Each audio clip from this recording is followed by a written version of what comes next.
Tinabla na ng Lakers ang serye, bumawi sila Luka Doncic at LeBron James. Nakipagpisikalan ng Lake Show sa T-Wolves. OKC tinambakan na naman ng Grizzlies at Pacers inispoil naman ang comeback ni Damian Lillard sa Bucks.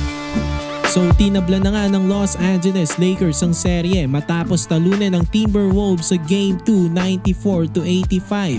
Same story sa Game 1, Luka Doncic uminit ulit sa first quarter. Umiscore nga siya ng 16 points dito at nagtapos naman ng may 31 points, 12 rebounds at 9 assists. Muntikan pa ngang maka-triple-double itong si Luka. Hindi na nasayang ang kanyang magandang performance dahil nanalo na nga ang Lakers. Mas maganda nga ang naging depensa ng Lakers dito sa Game 2. Nakipagpisikalan sila sa Timberwolves. LeBron James lock in ngayon sa depensa.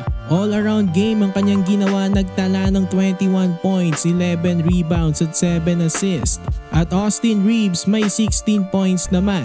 So T-Wolves si Julius Randle ang nanguna sa kanila with 27 points at Anthony Edwards naman may 25 points. Kaya lang silang dalawa lang sa T-Wolves ang umiscore ng double digits this game. Hindi masyado nagparamdam ang bench nila ngayon. Naka 19 points lamang. Di kagaya nung game 1 na may 43 points. Lamang pa rin naman sila sa bench ng Lakers na may 13 points lamang. Pero hindi na ganon kalayo. Nung game 1 kasi 43-30 ng bench scoring netong T-Wolves at Lakers. Masyadong malayo nga ang gap. Tapos nung game 1 may 21 3-pointers ang T-Wolves. Ngayong game 2 naka 5 3-pointers na lamang sila.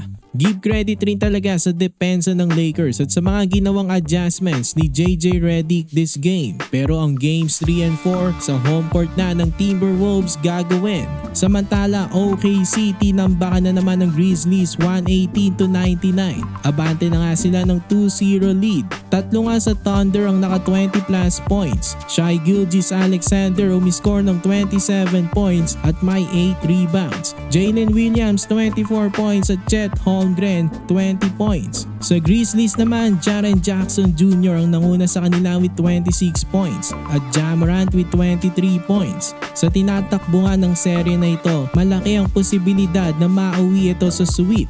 Pero tignan natin kung makakabawi ang Grizzlies. Gagawin na sa kanilang bahay ang games 3 and 4. Indiana Pacers umabante na rin ng 2-0 lead sa Milwaukee Bucks. Nanalo sila 123-115. Inispoil nila ang pagbabalik ni Damian Lillard sa Bucks. Maraming ang gumawa ulit sa Pacers. Pascal Siakam ang nanguna with 24 points. At Tyrese Haliburton double-double with 21 points and 12 assists. Sa Bucks naman, buwat na buwat pa rin ni Giannis. Umiscore nga siya ng 34 points at humakot ng 18 rebounds. Bobby Portis naman ang pumangalawa sa kanya with 28 points and 12 rebounds. Bukas, dalawang games ang ating mapapanood. Ang Game 2 ng Cavs at Heat at Warriors versus Rockets. So for more NBA content, i-like nyo na ang ating video at mag-subscribe na rin sa JB Buckets.